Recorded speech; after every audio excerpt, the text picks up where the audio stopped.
Laro ka. Ha? Gulat kayo, no? Kahit ako, nagulat ako eh.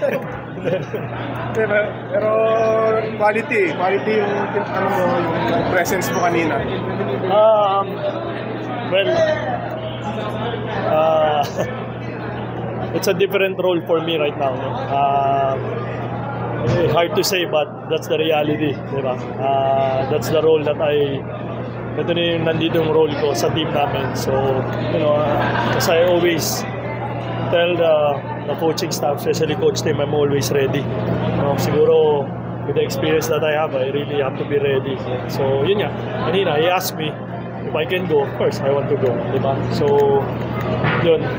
Luckily, good thing, medyo maganda naman nangyari. Hindi ko naman sinabing maganda, but may nangyaring maganda naman kahit pa paano. So, pero the most important thing on that stretch was really, you know, at least nakita namin kung paano kami makapag-execute.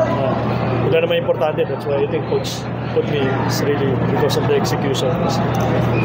I've known his system for so long already. So, yun lang.